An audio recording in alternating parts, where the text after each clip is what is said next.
గురుగారికి తదుపరి రాశి వృషభ రాశి. వృషభ రాశి వారికి మే మాసం అంతా ఎలా ఉంటుంది చెప్పండి? వృషభ రాశి వారికి ఈ మే నెల అంతా కూడా ఎలా ఉంది అంటే కొంచెం మిశ్రమ ఫలితాలుగా గోచరిస్తూ ఉన్నాయి. హ్మ్. అంటే మే 1వ తారీఖు గురువు వృషభములోకి వచ్చినా కూడా అంత యోగవంతముగా ఉండదు. కొన్ని పనులు మాత్రమే నెరవేర్చుకోగలుగుతారు హ్మ్. అనేటువంటిది తెలియజేస్తూ ఉన్నాను.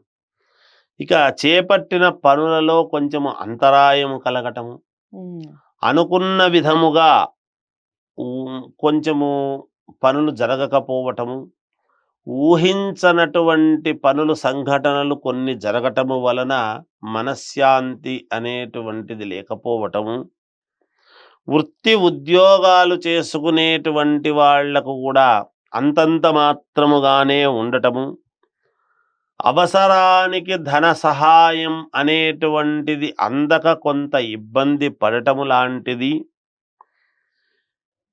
ఇవి జరుగుతాయి. నిజానికి వివాహాది శుభకార్యాలు మాట్లాడుకోవాలి, చెయ్యాలి అని అనుకునేటువంటి విషయాలలో మాట్లాడుకోవచ్చును. కానీ కొంచెం వాయిదాలు పడేటువంటి విధానముగా ఉన్నది. ముఖ్యమైన వ్యవహారాలు, శారీరకమైనటువంటి శ్రమ అనేటువంటిది పెరుగుతుంది. ముఖ్యమైనటువంటి విషయాల్లో శారీరకమైన శ్రమ పెరుగుతుంది.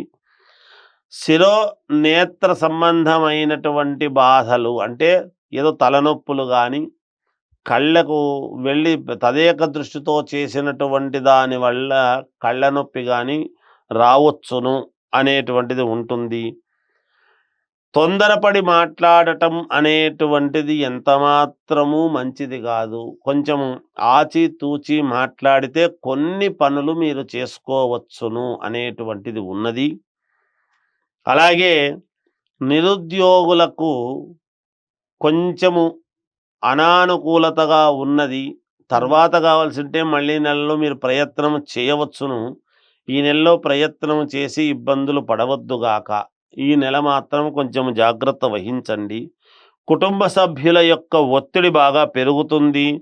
నూతన వ్యాపారము ఏదైనా చెయ్యాలి అని అనుకునేటువంటి వాళ్ళు మాత్రం ఈ మే నెలలో ప్రారంభించడం మంచిది కాదు.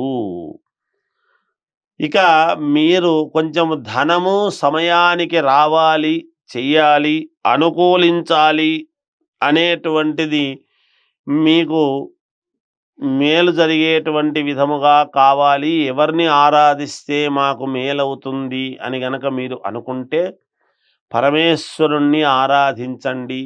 తప్పకుండా మేలు జరుగుతుంది. కనకధార స్తోత్రము లాంటివి అప్పుడప్పుడు మీరు సెల్ ఫోన్లలో వింటూ ఉండినా మీకు మేలే జరుగుతుంది గాక. ఎలాగూ దైవారాధన విషయం చెప్పారు కాబట్టి రంగులు దిక్కుల విషయం చెప్పండి గురువుగారు. రంగుల విషయానికి వచ్చినప్పుడు ఎటువంటివి రంగు దుస్తులు ధరిస్తే బాగుంటుంది అనుకుంటే తెల్లటివి ధరిస్తే మంచిది. మేలు జరుగుతుంది, మనశ్శాంతి ఉంటుంది. అలాగే దిక్కుల విషయానికి వచ్చేటప్పటికి అన్ని దిక్కులు పనిచేస్తాయి గాక, ఎటువంటి ఇబ్బంది ఉండదు. 4 దిక్కులు పనిచేస్తాయి. ఇంకా మాట్లాడితే 8 దిక్కులు పనిచేస్తాయి గాక.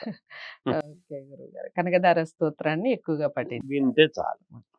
అదేంటి విషయం, వృషభ రాశి వారికి కాస్త మిశ్రమ ఫలితాలు ఉన్నాయి. భయపడాల్సిన అవసరం ఏం లేదు. ఏదైనా వ్యక్తిగత జాతకాల్ని పరిశీలించుకుంటే దాని ద్వారా వచ్చే ఫలితం వేరుగా ఉంటుంది. అందరికీ సంబంధించిన విషయాలు చెప్తూ ఉంటారు రాశి ఫలితాలు అంటే. మీరు మీ వ్యక్తిగత జాతకాలను పరిశీలించుకోవాలంటే స్క్రీన్ మీద కనపడే నెంబర్కి కాల్ చేయండి. గురువుగారు మాట్లాడటం జరుగుతుంది. ముఖ్యంగా మీరు తెలుపు రంగుని ఎక్కువగా వాడే ప్రయత్నం చేయండి. ఇంకా కనకధార స్తోత్రాన్ని వినటం వలన కూడా మంచి ఫలితాలు ఉంటాయి. దిక్కులైతే అన్ని దిక్కులు సేమ్ ఫలితాలు అన్నట్టుగా చెప్తూ ఉన్నారు. మీరు ఏదేమైనప్పటికీ వృషభ రాశి వారందరికీ కూడా ఈ విషయాన్ని చేరవేసే ప్రయత్నం చేయండి. తదుపరి రాశితో మళ్ళీ కలుస్తాను. అంతవరకు సెలవు. నమస్తే.